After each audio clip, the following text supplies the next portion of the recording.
Halo bosku, assalamualaikum warahmatullahi wabarakatuh. Kembali lagi dengan saya. Alhamdulillah masih diberi kesehatan untuk berbagi pengalaman lagi. Jadi di satu kesempatan ini saya akan membahas tentang bidding system atau sistem pemberian pakan.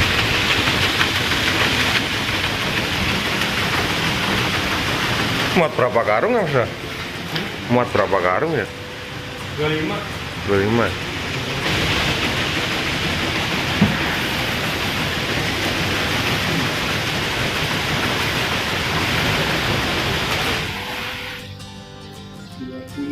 Karung, kadang-kadang 26 Sampai penuh.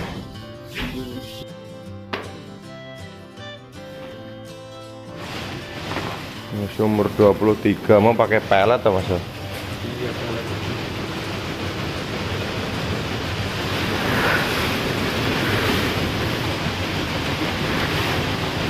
Biar ayamnya montok-montok.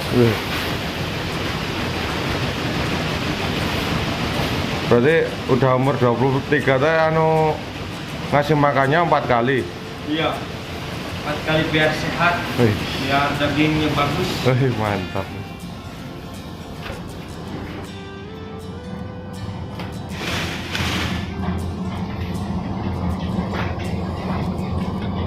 Sekarang jam 2, waktunya ngasih makan.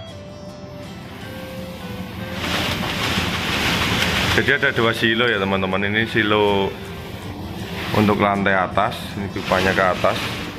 Nah, yang sana silo untuk lantai bawah. Tadi kita melihat di bagian silonya lagi diisi, kita masuk ke bagian kandang. Tapi sebelumnya mungkin teman-teman pada bertanya ya, kok kandangnya gelap? Nah, ini ada ayam masih utuh ini. Ini ayam 25.000 ini satu lantai masih utuh. Nah, kenapa kok dimatiin? Nah, pasti teman-teman tanya. Nah, nanti kita jelaskan, bos. Nah, sekarang yang pasti, nah, ini jam 2 malam ya, jam 2 malam. Nah, ini instalasi maksudnya saluran pipa yang dari silo tadi sana, itu bagian silo masuk ke sini. Ini mini hopper pertama ya, terus lanjut ini mini hopper kedua, ini adalah mini hopper ketiga. Nah, di bagian mini hopper ketiga di sini ada sensornya. Jadi kenapa kok sensornya itu di bagian ujung? Nah, kenapa kok sensornya bagian ujung? Karena di bagian ujung di sini adalah titik terakhirnya. Karena maksudnya di bagian ujung. Ya Mas yo. Apa Mas? Sensor di bagian ujung ini karena mesinnya di bagian ujung ya. Iya. Nah, betul. Nah, ini masnya, operator kandangnya. Wih. Jam 2 belum tidur mau ngasih makan. Oke, jadi tadi dinaikin biar isinya penuh. Nah. Jadi kenapa kok di ujung, Mbak, gitu kan? Kenapa kok di ujung sensornya? Jadi kalau di bagian sana, bagian mini hopper pertama ini, mini hopper pertama dan mini hopper kedua ini belum penuh, iya kan? Mini hopper pertama dan kedua ini belum penuh, maka pakan dari silo tadi akan masuk menuhin mini hopper pertama dan kedua. Saat sudah mini hopper pertama dan kedua itu sudah penuh, maka akan lari menuhin ke mini hopper ketiga. Nah, kalau mini hopper ketiga sudah penuh, ya sudah berhenti. Terus jawaban dari kenapa kok lampunya harus dimatiin, Pak, gitu kan? Ada 2 kategori yang pernah saya tahu atau yang pernah saya sendiri itu stay di farm tersebut atau berada di farm tersebut. Itu ada 2 yang saya tahu, ada 2 cara pemberian pakan. Yang pertama adalah Jadi pemberian pakan benar-benar secara otomatis, maksudnya benar-benar secara otomatis ya, sensornya itu difungsikan. Biasanya kan ada di bagian belakang itu ada sensornya, biasanya kan di titik ketiga atau keempat atau bahkan bisa dibikin kelima dari fan feeder belakang. Jadi fan feeder bagian mesin belakang, terus fan feeder 1, 2, 3, 4, 5 atau ketiga atau keempat itu kan dari belakangnya itu kan biasanya sensornya kan di situ. Terus juga biasanya kan ada yang melakukan atau di bagian sensor itu ada yang diberi area, namanya area apa ya, sket area sensor, ada juga yang tidak. Tapi kalau memang dengan sistemnya otomatis biasanya kita sarankan untuk memakai sket area sensor gitu kan. Tujuannya untuk apa? Tujuannya ya agar bagian depan itu enggak tekor gitu kan, atau bagian depan itu posisinya enggak udah buru habis, belakang di sensor itu masih banyak, nah, nanti malah yang depan ayamnya nggak makan. Itu biasanya kita bikin sket area sensor. Nah, sket area sensor kriterianya seperti apa ya? Kalau saya biasanya bikin sket area sensor itu sket biasanya di titik 6 fan feeder atau bisa maksimal 10 fan feeder. Jadi fan feeder dari belakang 1, yang bagian mesin 1, 2, 3, 4, 5 atau mungkin bisa 10 itu untuk area sensornya. Tapi baiknya sih sebenarnya lebih sempit, karena apa lebih sempit itu dalam arti jadi sensornya misal ditempatkan di fan feeder nomor 3 ya, bikin aja sekatnya ditaruh di fan feeder nomor 5 atau nomor 6, jadi areanya lebih kecil. Jadi ayam yang makan di situ akan lebih teraturnya maksudnya, jadi makan bareng, cepet habis. Terus mungkin bertanya, terus berapa mas misinya di sekatan itu gitu kan? Biasanya saya main rasio bos. Jadi gini,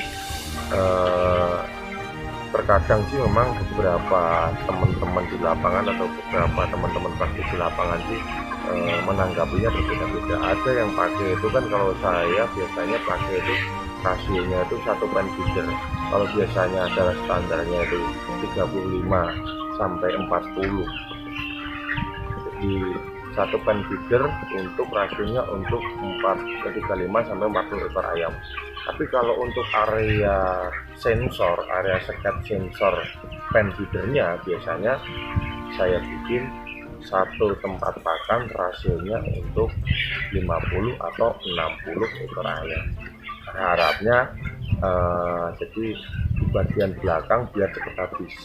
Jadi bagian depan, bagian tempat pakan depan atau fan feeder depan itu selalu terisi, sedikit terisi, terisi pakan baru terus gitu loh. Jadi tidak sampai kehabisan gitu. Tidak sampai benar-benar habis, di belakang baru nyala, depan udah habis, belakang baru nyala gitu. Nah, terus oke, itu di tempat lain lah. Sekarang yang saya bahas adalah di sini, di Senang ini itu tidak diotomatiskan atau dibikin manual. Dibikin manualnya itu berarti dibikin pemberian pakan secara bertahap, dibikin dijadwalkan. Jadi jam berapa dan jam berapa gitu kan. Kalau di sini kebetulan ini umur 23 hari itu dibikin 4 kali pemberian pakan. Jadi di pagi ya kan, di siang, di sore, sama di tengah malam gitu. Ya di jam-jam pada saat ayam itu lagi makannya kencang. Terus mungkin teman-teman juga bertanya lah dibikin otomatis untungnya apa, dibikin sistem dibagi per jam tadi juga untungnya apa, maksudnya kelebihannya apa, kekurangannya apa. Nah, jadi begini teman-teman, memang kalau untuk bikin sistem ini atau sistem pemberian pakan ini itu ya kalau menurut saya itu tidak ada yang salah dengan dibikin otomatis, itu mungkin baik. Terus bikin jadwal pemberian secara bertahap itu juga baik, tergantung apa ya, jadi tergantung teman-teman yang di lapangan itu mengendalikan. Kalau memang bisa dibikin jadwal penjadwalan pemberian pakan manual atau bikin 4 kali tadi itu bisa dijalankan dengan bagus, itu juga bisa bagus juga gitu kan. Yang penting apa ya, jadi yang penting itu memang konsisten. Misalkan dibikin pemberian 4 kali di jam sekian, nah itu harus konsisten di jam segitu, terus harus diberikan. Kenapa gitu kan. Tapi satu ya Bu ya, yang harus diingat, yang penting itu adalah rasio tempat pakannya itu cukup gitu kan. Kalau tempat pakannya itu rasionya kurang, mau dengan sistem otomatis atau mau dengan sistem dibagi pemberiannya dimanualkan, dibagi beberapa tahap. Nah, kalau memang rasio tempat pakanmu kurang, ya akan tidak maksimal gitu. Yang penting kuncinya adalah rasio tempat pakanmu itu cukup, baru itu setelah itu mau sistem pemberian pakannya seperti apa, teman-teman yang di lapangan yang mengatur gitu. Terus hasilnya seperti apa ya teman-teman yang di lapangan yang mengatur gitu. Dan konsistennya bagaimana.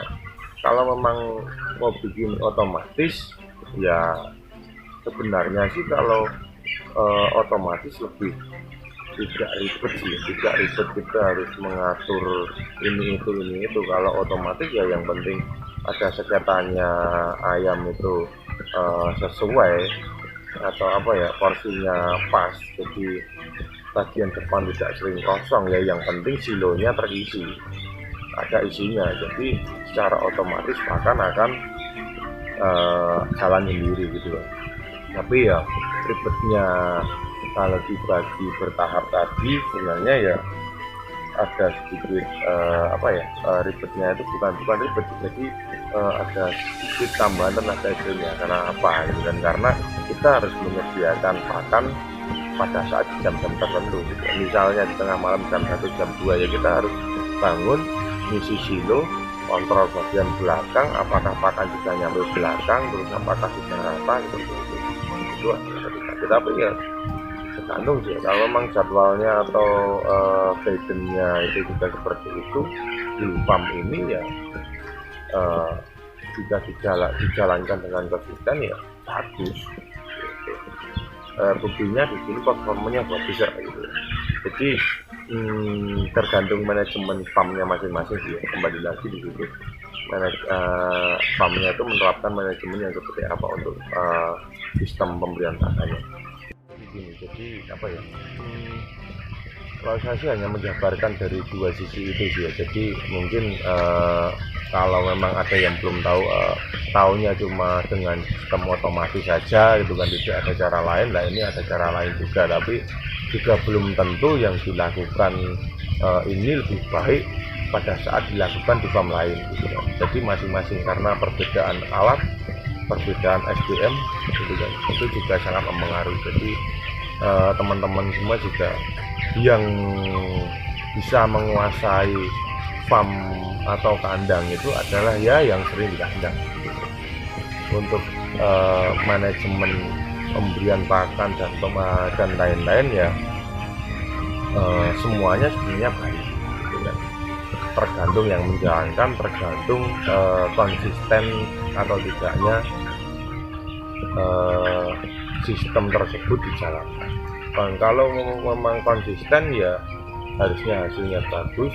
Kalau memang dijalankan dengan baik, kalau tidak konsisten ya mau dengan cara apapun ya tidak akan bagus gitu. Oke, terima kasih dari saya. Wassalamualaikum warahmatullahi wabarakatuh.